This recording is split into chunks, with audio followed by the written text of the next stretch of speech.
Hytale's newest pre-release update might honestly be the biggest step forward the game has taken since early access launch. We are talking huge creator tools, major multiplayer improvements, back-end systems that set up future content, and a ton of quality of life changes that current players had been begging for. But the craziest part is, some of the biggest additions in this patch are things most players probably won't even realize are important yet. So today I'm breaking down the most important parts of update number 5, what actually matters for current players, and why this update completely changed where Hytale is heading next. So today I'm breaking down the most important parts of Hytale update number 5, what actually matters for current players, and why this update could completely change where Hytale is heading next. Before we get into the features, it's important to understand the Hytale team basically confirmed that update number 5 is highly focused on systems, creator tools, multiplayer infrastructure, and long-term foundations for future chapters and content updates. And honestly, that's a really good sign. The devs specifically talked about the difference between updates and chapters. Updates are meant to improve systems, polish the game,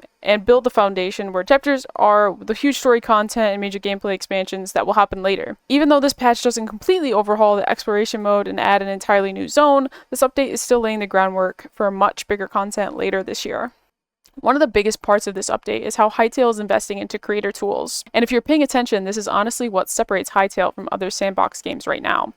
The biggest addition is the trigger volume tool. Basically, creators can now place invisible 3D areas that trigger events when players enter, leave, or stay inside them. That might sound technical, but the system is huge. This opens the door for custom dungeon events, cinematic sequences, puzzle mechanics, boss arenas, horror maps, minigames, custom RPG quests, proximity interactions, and honestly, way more.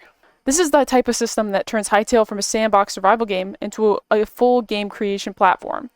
And it's pretty obvious developers are heavily prioritizing UGC, user-generated content, as one of the core pillars of Hytale's future. Another massive part of this update is all the multiplayer and social backend work. The patch note mentions friends list improvements, server discovery work, social systems, and backend infrastructure upgrades. And while those sound boring on paper, these are the kind of systems that make or break a live sandbox game. Hytale clearly wants players constantly jumping between community servers, custom games, social hubs, modded experience, and creator content. Smoother server discovery is a huge deal if they want the game to actually keep players long term.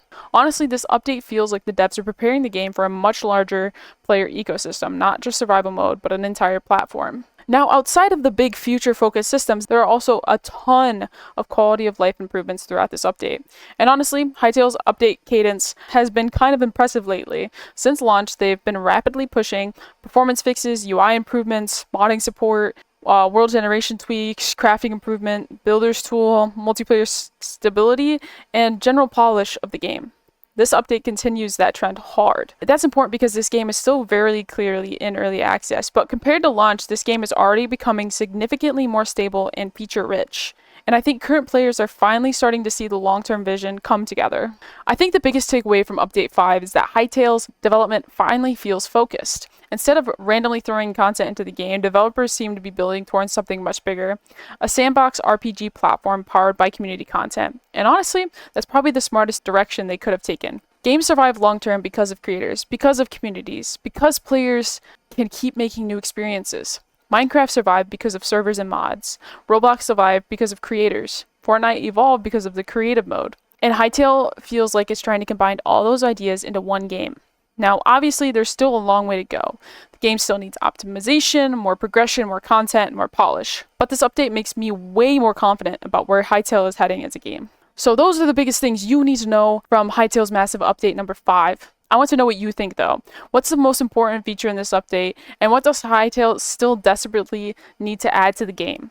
If you enjoyed this video, make sure you guys subscribe because I'm going to be covering every major Hytale update, news drops, and future chapter release right here on this channel. Thanks for watching, and I'll see you guys next time. Peace.